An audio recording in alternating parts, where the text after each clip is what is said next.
Thank you Namdi, very in much. fact, yeah, great to have you on. Namdi is our next guest. Namdi actually has some experience of this. I don't know whether Namdi might want to go off script and address that first, but I'll introduce you, Namdi. Namdi's a mental health professional. He's worked in mental health units across London, as well as children and adolescent mental health services as well, and in schools as a therapist. Namdi, I was going to ask you about your particular experience and also specifically the stigma that still exists in Black and minority ethnic communities. I don't know whether you want to pick up on what Helen was talking about, but otherwise, yeah, do go ahead with what you're going to share with us tonight.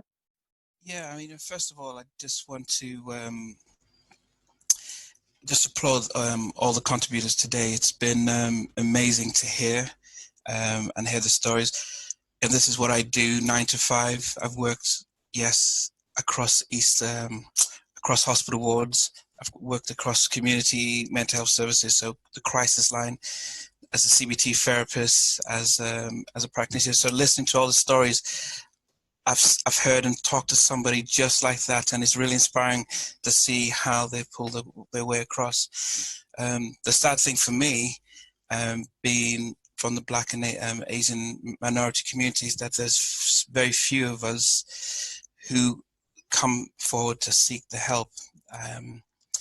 So right now I work in children's mental health, and probably less than 10% of our referrals will come from the Black and Asian minority community. But when I worked in adult mental health in wards, most of our patients and most of the people in sections were Black and Asian men.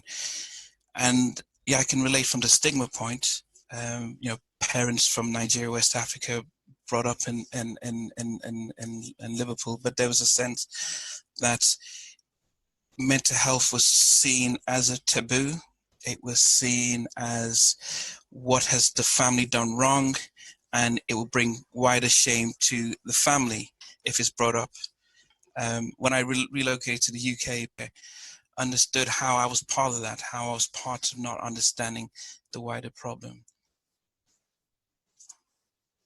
So what would be, what things have you learned, Namdi, through your work, or in particular, I suppose, the tips that you share in your book around these type of topics? Well, I think I mean, we talk about you know, sharing and reaching out for help. I think what I would hope, you know, those who are listening and families and partners would do is to not be afraid to ask the question, or to name it and say, look, you don't look well. You look like there's something going on with you.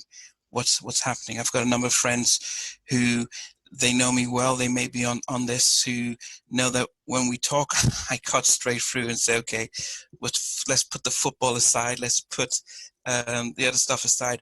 What's going on? You look like, you know, you're tired, you look like this, what's going on? And I love talking, I love listening.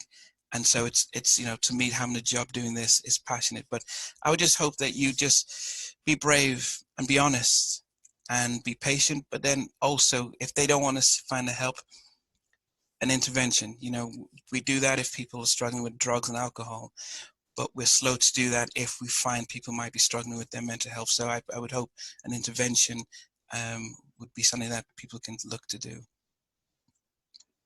We all need a Namdi in our life, don't we? Someone that just cuts through. Absolutely. Yeah, you nailed it, Namdi. Thank you so much for sharing. Kimone says here, I resonate with the taboo of mental health within the BAME community. So true, says Lola, so much stigma. Matt says, name it to tame it. Fabian is thanking you for sharing. Yeah, thank you very much, Namdi, for your experiences and for